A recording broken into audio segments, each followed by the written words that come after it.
one or the other. A clean environment is good for business and job growth. Now to the Port of Baltimore.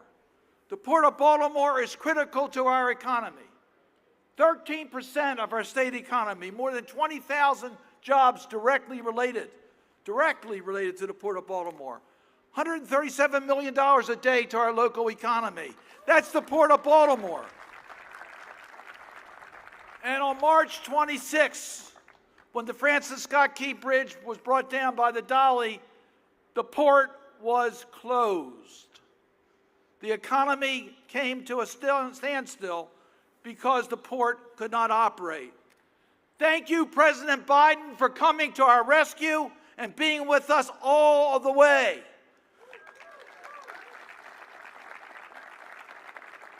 We mourn and continue to mourn the 6 lives that were lost, but I want to thank our captain, President Biden, for being with us from the very first moments. I want to compliment Team Maryland, Governor Moore, our congressional delegation, the city and county officials.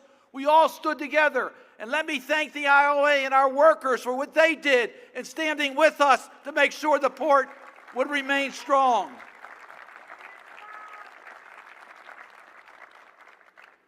The port is open and is humming today.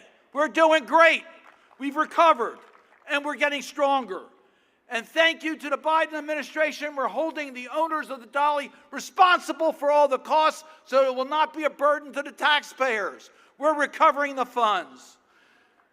And we're going to rebuild that bridge, and we're going to do it at record speed thanks to President Biden, thanks to Team Maryland. Biden's record for the Port of Baltimore and our environment is incredible. Yes, the Francis Scott Key Bridge, we couldn't do it without the Biden administration. And we're here today to say thank you, President Biden, for that.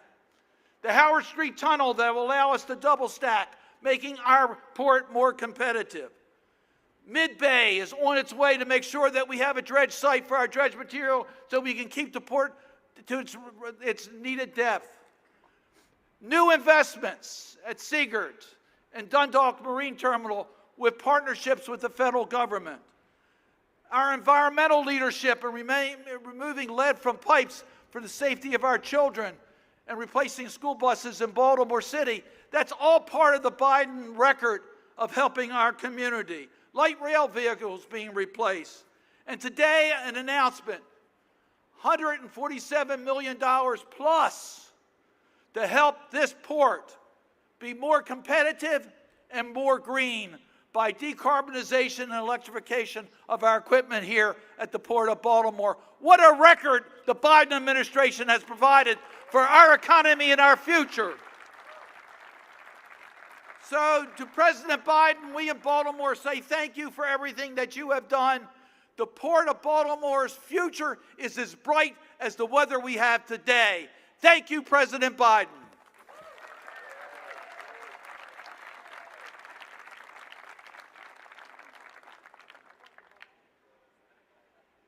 Please welcome Senator Chris Van Hollen.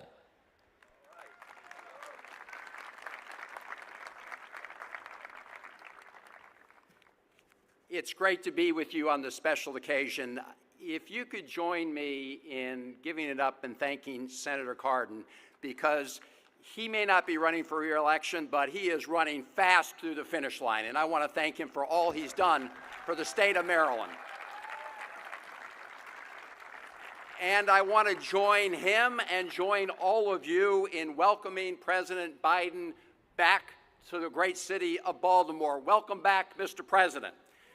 We know that he cares deeply about this city. He's been here many times. The last time he was here was in the wake of tragedy. It was in the aftermath of the collapse of the Key Bridge. Its twisted remains were right behind us back then, blocking the channel. We had lost 6 good men. Ships could not pass. Workers were out of a job. And at that time, President Biden came here to Baltimore and he said this: "Your nation has your back. Baltimore, Maryland, your nation has your back, and he has delivered. So thank you, President Biden, for what you've done. He's following through every day. He followed through right after he made those statements. We had the heroic efforts of the first responders. We had the unified command take over. I want to thank the Coast Guard and the Army Corps of Engineers. I want to thank the Maryland team, Team Maryland, under the direction and authority of Governor Moore. Thank you, Governor, for what you and your team did.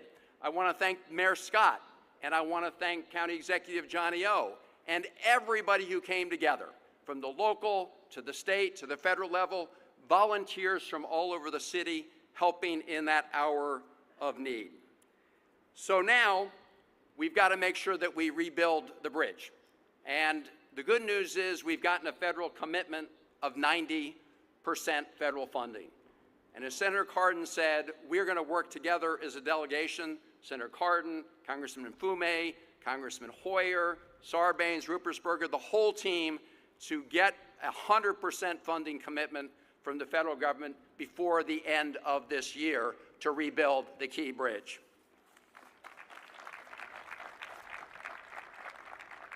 And this port, and you reflect it here, is the beating heart of such an important part of our economy in Baltimore and throughout the state of Maryland. As you know, it supports 20,000 direct jobs, including 2,400 union longshoremen. It includes 30,000 indirect jobs throughout the state for about $70 billion a year in economic activity in the state of Maryland. We also know, and the country learned after the tragedy, that the Port of Baltimore is essential to our entire country. It, of course, onloads and offloads more cars, light trucks, lots of farm equipment. When the port closed, the entire economy in this region and parts of other countries took a hit. So that is why we all work so hard to make sure that the Port of Baltimore remains healthy, that its heartbeat continues. And that is why we work to secure $30 million in federal funds to reconstruct berth 11 right here down at the port. That's why, as Senator Cardin said, we have worked at the federal level, the state level, and the local level for funds to make sure that we addressed and modernized the Howard Street Tunnel so we can now double stack rail shipments out of the Port of Baltimore. That will now allow double stacking from Maine to Florida and will again add thousands of jobs and more economic activity. That's why we dredge the port. That's why the Army Corps of Engineers make sure that that deep channel can be sustained. And that is also why we're here today, to announce the $147 million in federal funding for this very important effort to make sure that as the port conducts its operations, we also have a healthy environment, that we have clean air, that we do what we can to address the climate crisis, which is having such harmful impacts and high costs in Maryland and around our country. This $147 million is part of a $3 billion investment that the federal government is making in our ports around the country. And I want to thank EPA Administrator Regan. We work very closely together to help protect the Chesapeake Bay and sustain the bay.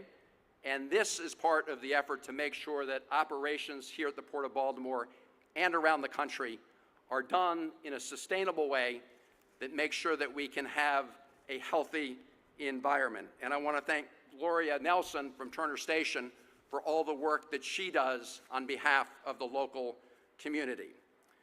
Finally, what this is all about, of course, is making sure that we have good paying jobs for people throughout the city, throughout the region, and that we have a strong economy that can support businesses of all sizes. And we want to make sure that as we build that strong economy, that we have a system and an economy that works for everybody with shared prosperity.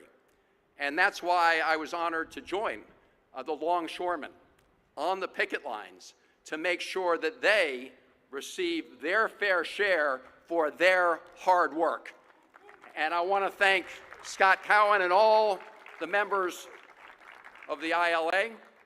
And I want to thank President Biden, who also has stood on picket lines around the country and who stood with the ILA during those negotiations, making sure that they can get a fair deal. Because at the end of the day, what we all want is a fair deal for ourselves and for our families. And that is what the Port of Baltimore can do as an engine of our economy here, making sure that everybody has a chance to prosper through the economic activity that it produces. So thank all of you who are part of this great port operation, and thank you to President Biden for never taking his eye off the ball and keeping his commitment, not just with respect to opening the port and rebuilding the bridge, but keeping his commitment to Maryland and the country when he says, our nation has your back. He had our back. Thank you, President Biden.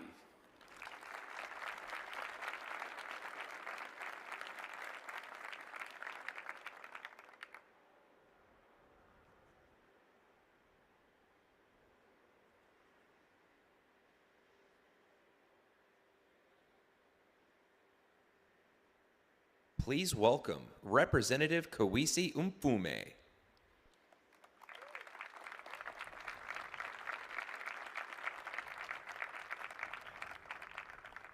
Well, good morning, everyone. One of the downsides of following people who get a chance to say everything you want to say is that there's very little left for you to say. Or as the late Paul Sarbanes once said, I have something to say, but it has all been said before me. I do want to say this, though. You look great. It is good to be back here. Some of you remember we were here 2 years ago when we first passed the legislation that enabled all of this. And I just want you to know that we're going to say a few things and get out of your way. And I have to tell you, there are a few people behind me, so you'll appreciate me being short. You know, speeches don't have to be eternal to be unforgettable. So as a great philosopher once said, I'll be brief no matter how long it takes. So I want to start by thanking, obviously, the President. We stood here 2 years ago when we first passed these major pieces of legislation which would ultimately reflect themselves in the money that we're being awarding today. Joe Biden, needless to say, will have a special and unique place in American history, not because of his number as president, but of his heart, of his goodwill, of his intentions, of his sincerity, and of the simple eloquence of his example. And his example is one that makes us all feel good as Americans. So when he said to all of us, don't worry, we will see this all the way through, none of us really did. And so we are here today to celebrate that. Now, I do want to say that Ben Cardin, who was out a moment ago, and Senator Chris Van Hollen are two of the best United States senators that we have in this country. Oh, you should applaud because they represent all of you and they're great. We work together as a team. And that's why when you hear Team Maryland over and over again, it's not a euphemism or something to say. It's because that is our team. I want to also say and thank Governor Moore, who will be out here shortly, for the leadership that he has shown on this and so many other issues, particularly the issue of the bridge. And I want to thank the mayor of the city of Baltimore, Brandon Scott, whose leadership was exemplary when we've gone through so many different challenges, whether it's the bridge or finding money now for this equipment and all the other things. Brandon Scott is Baltimore and has done a tremendous job. And soon to be out, even though he'll be introduced by himself, thank you. I'm sure the mayor thanks you. I'm sure.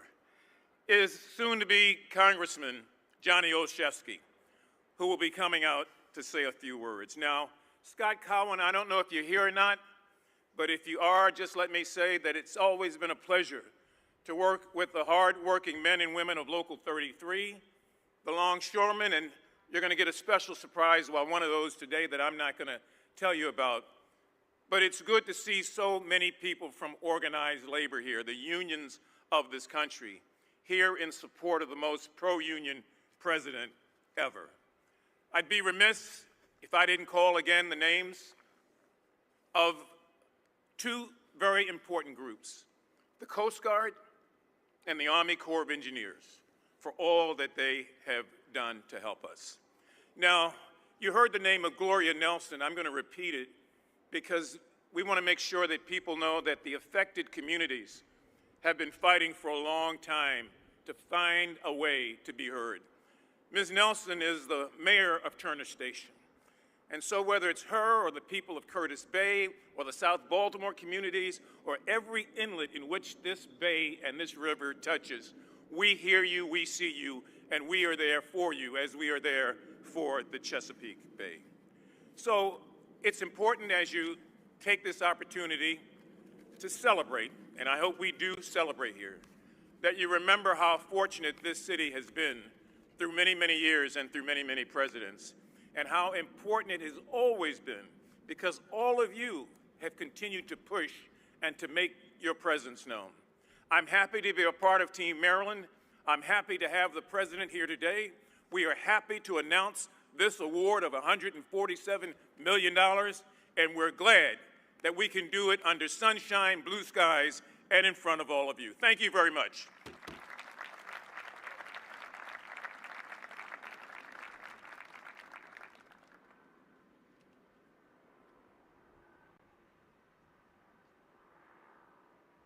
Please welcome Baltimore Mayor Brandon Scott.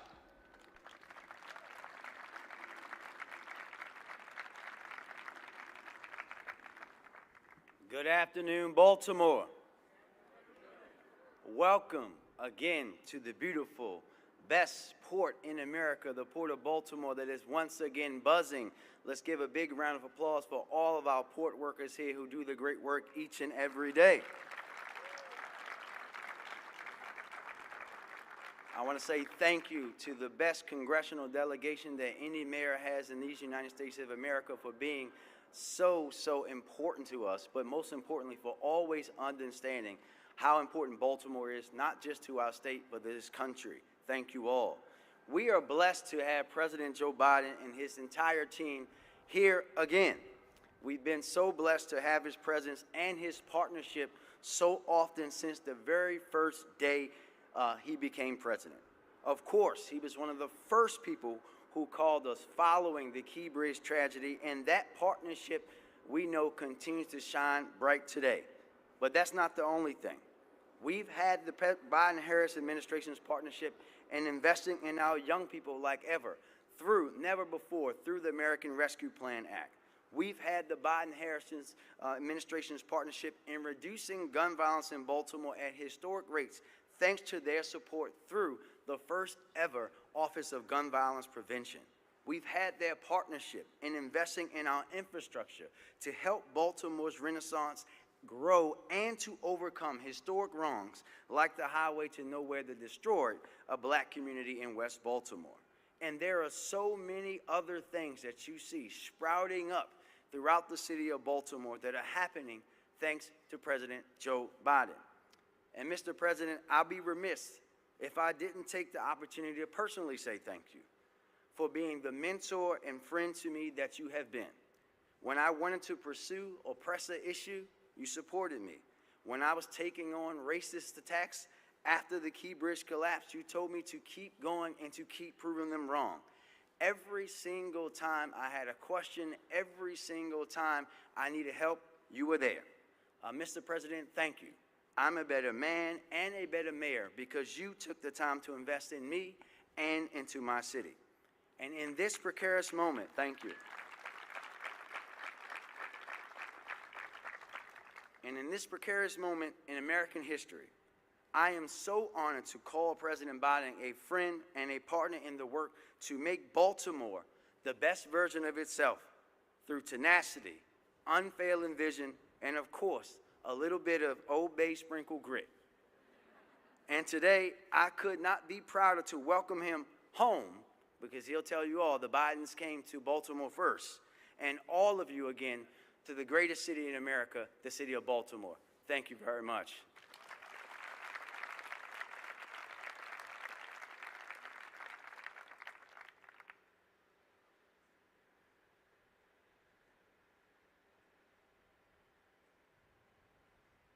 Please welcome Baltimore County Executive Johnny Olszewski.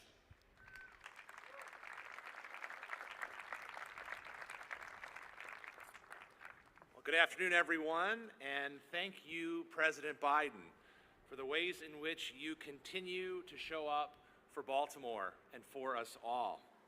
Your return to Baltimore today and your unwavering commitment to our communities comes as no surprise to anyone who has been lucky enough to work alongside you these past 4 years.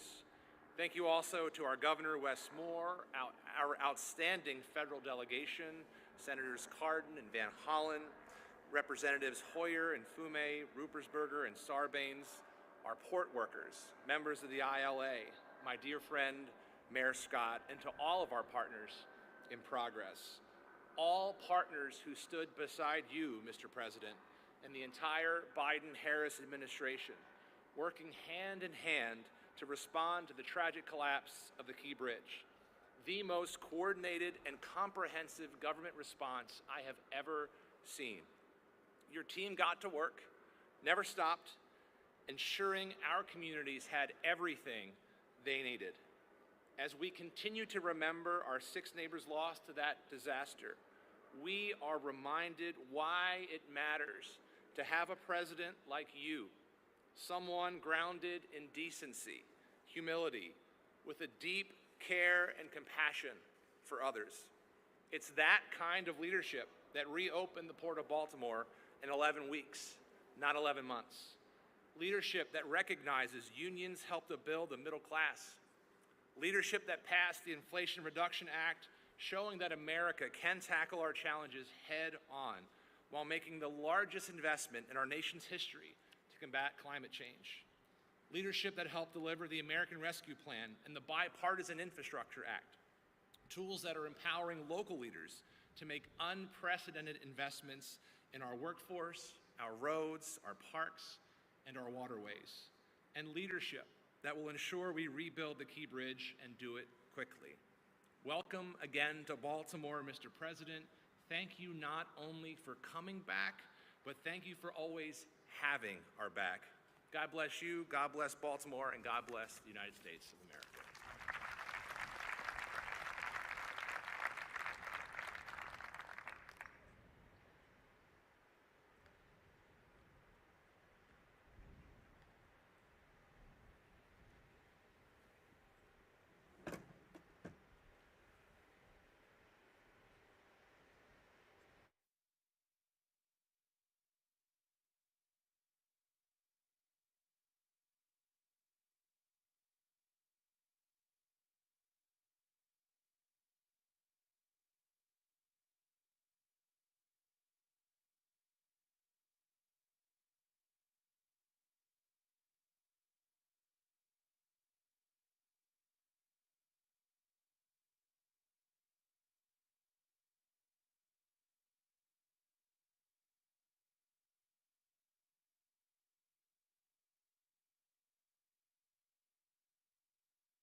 Good afternoon. What's going on, Maryland?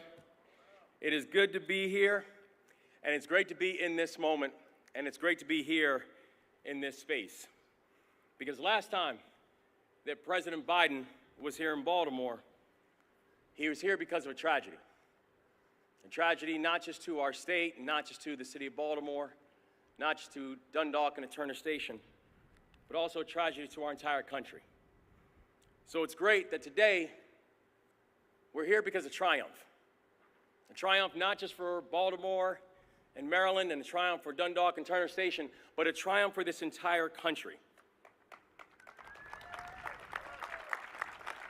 And to really understand this moment, it's important that we think back to where we were just 7 months ago. Because 7 months ago, we stood here together, looking out over the Patapsco River, where we saw a ship that was the size of 3 football fields, that was stuck in the middle of a shipping channel with the Francis Scott Key Bridge sitting on top of it. It's a landscape that for many of us was unimaginable because I'd never seen that landscape before, because that bridge has been there since I've been born. As a state, we faced a terrible tragedy, and in that moment, we did exactly what Marylanders always do. We picked ourselves up, we dusted ourselves off, we got together, and we came back stronger.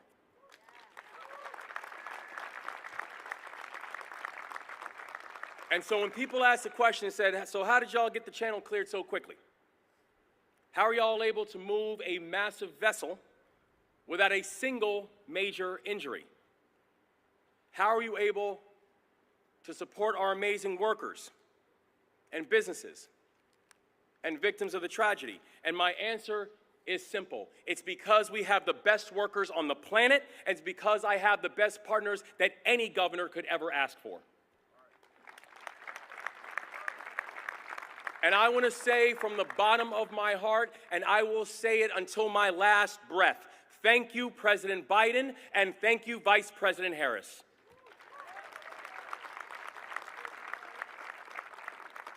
The Port of Baltimore is back, and it's better than ever because of their leadership and the leadership of so many that are here with us today. It's the leadership of our extraordinary congressional delegation, including Senators Cardin and Senator Van Hollen, Congressman Mfume, Congressman Hoyer, Congressman Sarbanes, Congressman Ruppersberger. I want to thank you all for your leadership. We're here because of the extraordinary military and state and federal leaders that made up Unified Command, who did an absolutely amazing job helping to get this city and this state back on our feet. We are here because of our extraordinary state and elected officials, including my friends Mayor Scott and my friend, County Executive, Congressman Johnny Olszewski. We're here because of our amazing union partners. We're here because of We're here because of the extraordinary private sector partners who stepped up. We're here because of Marylanders all across the state of both political parties and all backgrounds who stepped up to serve because the people of our state needed it. And when the story of the port is written, it won't just be the story of survival. It'll be the story of renewal. The Port of Baltimore is the gateway to America, and we are going to live up to that namesake. The Port of Baltimore will continue to lead in the transportation of cars and farm equipment. The Port of Baltimore will continue to lead in the import and export of billions of dollars of cargo every single year. And thanks to the leadership of President Biden, the Port of Baltimore will now be the leader in clean energy transition that the whole country will look at in awe.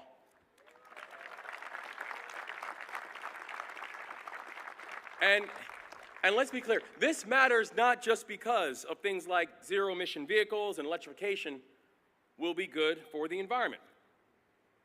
But you know what it's also good for? The people who will be building the grid, the people who will be installing the equipment, the people who will be maintaining the equipment. This transition will not just be good for the environment, but it'll be good for the people that matters most, our workers.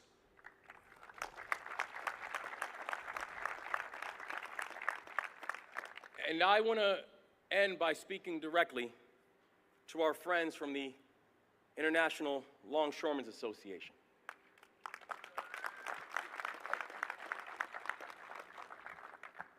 Brothers and sisters, I know that this year has been hard.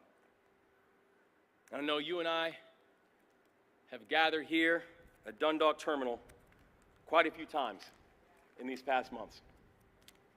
We met right here after the bridge collapsed, and we told you that this administration would have your back, that we would make sure that you got the financial relief that you needed, and that you would get back on the job as fast as possible.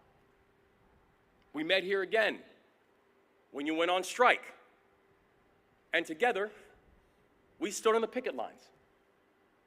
You have been there for us every single day, and I'm here to tell you that we will be with you every single day as well.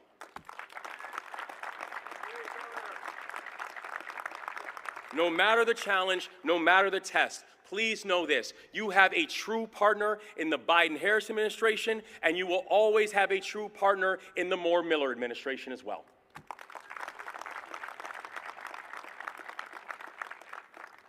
This is going to be Maryland's decade. We have said it, and these other governors are starting to believe it now. This is Maryland's decade, but the reason it is going to be Maryland's decade is because we will be union strong.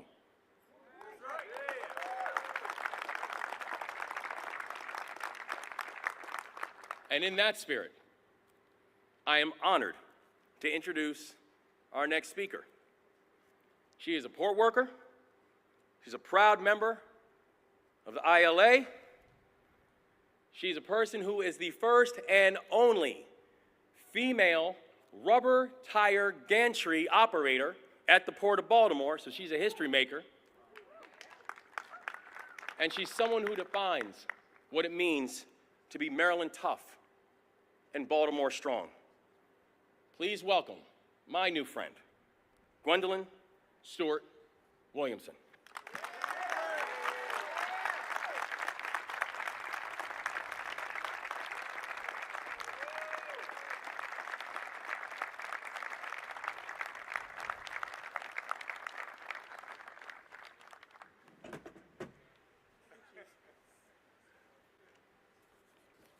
Good afternoon, everyone. My name is Gwen Williamson. I have been a longshoreman in Local 333 with the International Longshoremen's Association for 20 years. I am a grandmother of 4 beautiful young women. My son is also a longshoreman here at the Port of Baltimore. We are a 3rd-generation family of longshoremen, as my grandfather was a longshoreman at Yorktown, Virginia. I come from a family of achievers. We weren't taught I can't, only I can. I am the first, as Governor Moore mentioned, first female rubber tire gantry crane operator at the Port of Baltimore. I can't adequately express how honored and proud I am to have been given the opportunity to introduce my President of the United States. President Biden's administration is the most pro-union and supportive of workers' rights in this country's history. My family is extremely grateful for all of the life-enriching policies enacted by his presidency. I take great pride in knowing that there are items in every single household in this country that was at some point handled by a longshoreman. President Biden signed the infrastructure legislation that made sure we had the support to do our jobs. He responded with support when the tragic bridge collapsed. Overnight, we became unemployed, but a few months later, we are back. He has been a hands-on president. The cap on insulin affected me personally because I am a diabetic, and as well as a lot of my union members. The funding we are receiving is a direct result of President Biden's priorities and focus on making our lives better. He is a good man of character. Please join me in welcoming our President, Joe Biden.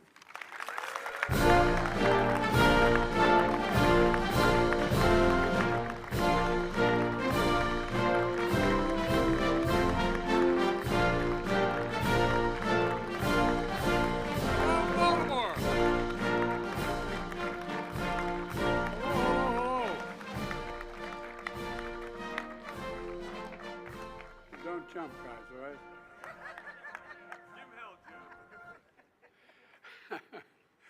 Thank you, Gwen, for that introduction. And a big congratulations to your fellow longshoremen who just won a record wage gains. You deserve it, man.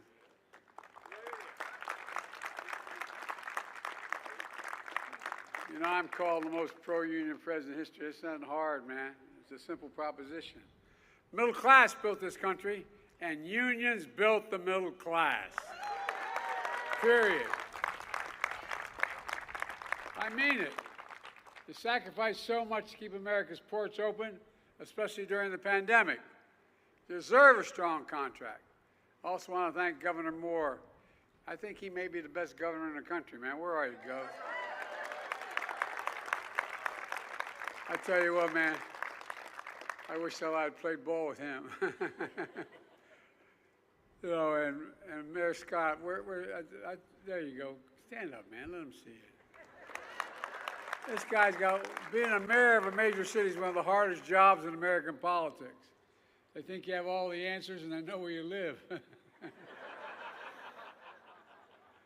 And Johnny O, county exec, where are you, Johnny? There you are. I used to be a county councilman. I think it's the hardest job in America. People think you know what you have. You don't have nearly what you think you have. They think you can solve all your problems, and when you can't, you get in trouble. And they know where you live, too, so thank you, Johnny O. Appreciate it. We look forward to seeing you in Congress next year, man. Look forward to seeing you in Congress.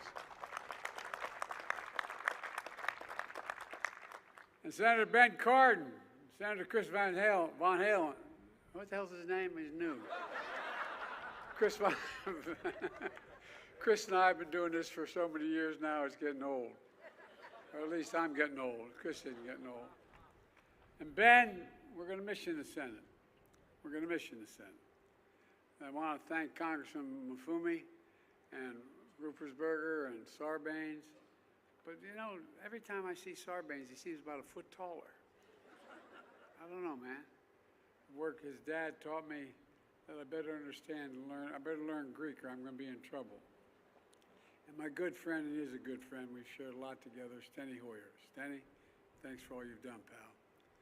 And from my cabinet EPA director, Michael Regan.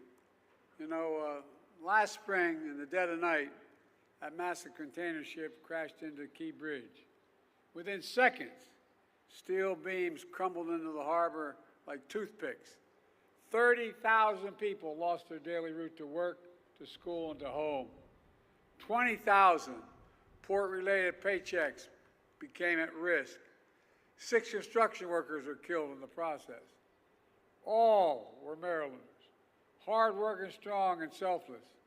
I remember their families, as many of you did, and I vowed to them we'd never forget the contributions these men made to this city. And we do everything possible to reopen this port as fast as it possibly could be. I'm proud to say, with all the folks assembled here and the unions assembled here, you did just that. The Port of Baltimore is back open for business. I want to thank the Coast Guard, the Navy, the Army Corps of Engineers, helped remove 50,000 tons of concrete and steel wreckage. 50,000 tons. Some thought the Mississippi Channel would be blocked for 6 months or more, but you cleared it in 78 days. 78 days.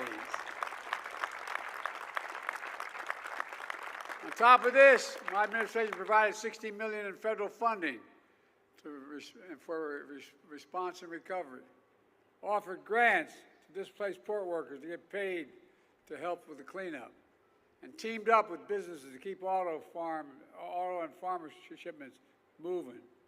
Result, 8,000 workers back on the job.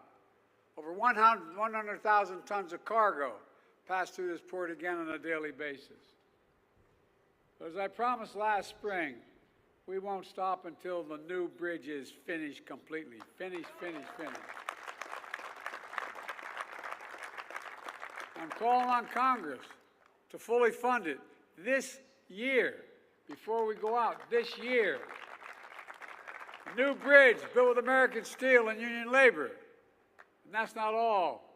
For years I've been saying it's not enough just to rebuild America. We have to build it back better and stronger than before.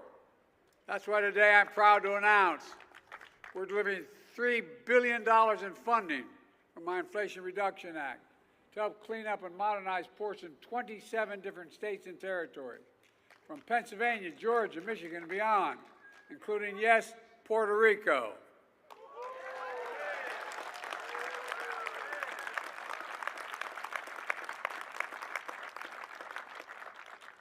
I'd like to take that guy for a swim out there.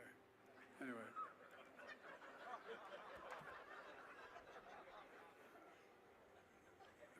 Stenny's looking at me, don't get going, Joe. Don't get going, Joe. Slow up. But this also includes a $447 million for the Port of Baltimore to upgrade its cargo equipment, infrastructure, and power grid. Folks, ports are the linchpin to America's supply chain. They keep goods moving, keep the economy strong, and they employ over 100,000 union workers, from Teamsters to longshoremen. But for too long, they've run on fossil fuels and aging infrastructure, putting workers at risk and exposing nearby communities to dangerous pollution. Studies show more childhood asthma, lung disease, and heart disease, and cancer in folks who live close to ports. This is about environmental justice. I asked Gloria, who you heard from earlier, or any of the neighbors in Turner Station, or across the water in Curtis City, communities too long left behind, simply wrong. The new $3 billion funding we're delivering today will help ports and communities all across America. It will cut ports' opening costs, strengthen supply chains, make America businesses more competitive, and keep consumer prices down while slashing carbon pollution, and support an estimated 40,000 new good-paying jobs at the port in clean energy manufacturing all across America. In fact, the funding for this port is estimated to create 2,000 new jobs. Jobs for longshoremen, iron workers, engineers, electricians, utility workers, steel workers, laborers, and so much more. Good-paying union jobs you can raise a family on. A lot of college degrees. Making sure all new port equipment funded by the Clean Ports program will be operated and maintained by people, not by robots, which are going to protect those jobs far into the future. Folks, this is just a small part of what we call Investing in America agenda. To invest in America and all Americans. It's working. Just look at how far we've come from the crisis we inherited from my predecessor. Example, my American Rescue Plan, which not a single Republican voted for, I might add, although there's conversions, delivering immediate economic relief to those who need it most and got us through the pandemic. The bipartisan infrastructure law is one of the most significant laws ever written to modernize our roads, our bridges, our ports, our airports, help replace every poisonous lead pipe in America, and bring affordable high-speed internet to every household. My predecessor promised Infrastructure Week every week for 4 years, but he never built a damn thing. My Chips and Science Act, also bringing semiconductor and advanced manufacturing back home where it belongs, where it started. And through the Inflation Reduction Act, we made the largest investment ever in history to fight climate change and accelerate clean energy, which is the way my predecessor said, by the way, he'd repeal it if elected. Folks, a lot at stake here. We're all investing in America agenda, and because of what we did, remember how we were going to go into depression and all that stuff? Guess what? We got the strongest economy in the world. the whole damn world. And in America, our Invest in America agenda has already attracted $1 trillion in private sector investment. $1 trillion in clean energy, high-tech factories, and so much more. Here's what it means for Maryland. So far, in this state alone, it provides $13 billion for nearly 1,000 infrastructure, energy, and manufacturing projects. It matters. For example, look at Baltimore and the Potomac Tunnel. It's 150 years old. I've walked through that. I used to commute every day back and forth from Wilmington to Washington. I walked through it. It's leaking. It needs to be replaced. It's badly needed. And thanks to the bipartisan infrastructure law, it finally is being replaced. When the project is done, it will shorten commute time significantly, increase safety, and in the process will create 20,000 new construction jobs. And that's just one example of the investment. Folks, it's clear, after years of broken promises by the last administration, Kamala and I and our entire administration are delivering for America. We created a record 16 million new jobs, more than any single presidential term in American history. Wages are up. We brought inflation down to the same rate it was before the pandemic. In fact, wage gains have outpaced inflation. Some people have more money in their pockets. Interest rates are falling. Unemployment's been this low. It hadn't been this low for this long in over 50 years because of you all. Manufacturing's making a comeback. Where the hell's it written saying we can't be the manufacturing capital of the world? Where is that written? So we're bringing jobs back home and factories home. And by the way, we've invested more in red states than in blue states. Because I said when we got elected, we'd president for all Americans. More in red states than in blue states. And those of you in Congress know that there's a group of Republican members of the House saying we got to keep this going. Because all of a sudden they're realizing how helpful it is. America once again has the world's strongest economy. Folks have filed a record 19 million new business applications since we took office. Each filing for new business application is an act of hope. Put it all together. In thousands of cities and towns, we're seeing the great American comeback story. Consumer confidence is up this month larger than ever. The economy is growing. Middle class is doing well. We're showing we're the only nation in the world that always emerges stronger from a crisis than we went into the crisis. The only one. We have to keep that progress going and growing. Let me close with this. When I see this port now, cranes in the air, ships and cargo on the move, I hope and feel what I hope you feel. A real sense of pride. I mean it sincerely. Pride. Pride in your community, pride in our country, pride in the capacity of our labor unions. That's what Baltimore Strong is all about. It's about pride. I know because generations of Bidens lived here since the 1850s. My dad was born here. He always told me, the true measure of a person is not how often you get knocked down, it's how fast you get back up. That's Baltimore, gets back up fast. That's Maryland, that gets back up. And that's why I've never been more optimistic for our future. We just have to remember who the hell we are. We're the United States of America. And there's nothing beyond our capacity when we do it together. So let's keep working together. God bless you all, and may God protect our troops. Thank you, thank you, thank you.